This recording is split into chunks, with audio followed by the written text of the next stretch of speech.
Now this could definitely come up as an 8-mark question, and if it doesn't come up as an 8-marker, it'll be something that you'll probably have to write about in an essay about the 1950s. Education was an area where black African Americans certainly did not have much luck. As you've been taught in class in year 9 and in year 11 again, was basically they were taught by black teachers who didn't have very much education, and this is because they were taught in black schools. So the Brown v Topeka Board of Education case is really significant in progress for black African Americans with education. So in 1896, what the Supreme Court said was that schools were separate but equal. Now, as we all know, this is totally untrue, because if they were actually equal, there'd be no need for them to go to separate schools. But obviously they wanted them to be segregated in education, just like they were in other areas of their lives. Now, all this came to a head when Oliver Brown wanted his daughter Linda Brown to go to a nearest school. But the nearest school was an all-white school, and that was only 7 blocks away. Unfortunately, she was having to walk 21 blocks to a nearest black school. Now, for a child who was at primary school age, or elementary school as they call it there, that is a ridiculous amount of distance for them to have to walk to school. So what happened was to start with, he appealed to the district court. And the district court did not want to know. The district court simply said, the law is separate but equal, so we haven't got a case to answer.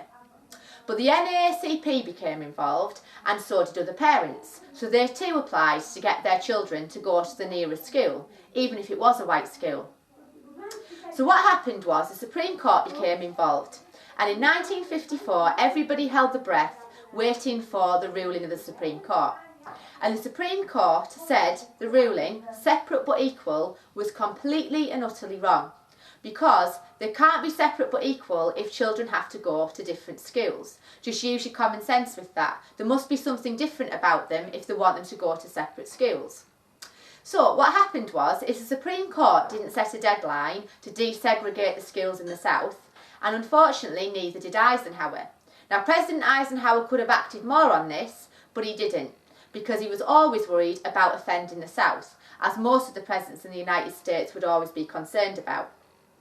So what happened was, once the Supreme Court had declared that segregation in schools was illegal, it was then meant to be that in a certain amount of time, which none was specified, gradually the southern states would start to desegregate the schools. Unfortunately, this didn't happen. And as you'll look at another one of these about Little Rock High School, this is directly responsible for what happens in 1957 at Little Rock High School. These two incidents are linked, so remember that. If you're writing about this, you're probably going to have to mention about what happens at Little Rock High School and vice versa.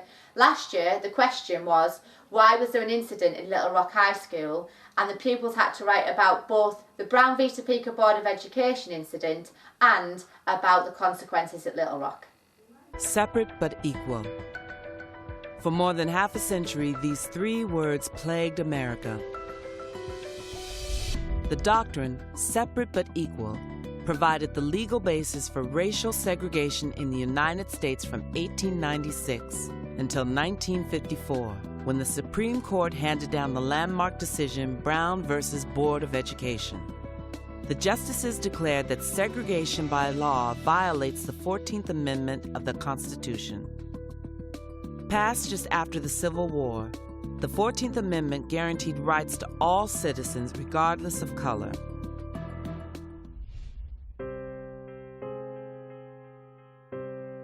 The case, Brown versus Board of Education, was named for Oliver Brown, whose daughter was barred from attending the all-white school in their Topeka, Kansas neighborhood. In 1951, the NAACP filed a class action lawsuit on behalf of Brown and others. The following year, the Supreme Court agreed to hear that case and 4 others challenging racial segregation in schools. Collectively, the 5 were heard under the single name Brown versus Board of Education. Among those arguing for the plaintiffs was Thurgood Marshall, who would later be the first African-American named to the Supreme Court. On May 17, 1954, Thurgood Marshall and his legal team scored an historic victory in the struggle for civil rights.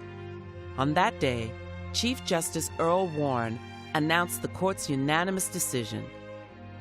Separate was inherently unequal and was therefore unconstitutional. The landmark ruling was met with resistance and anger across the South, and integration was slow in coming. But Brown versus Board of Education broke the back of segregation and helped spark the civil rights movement.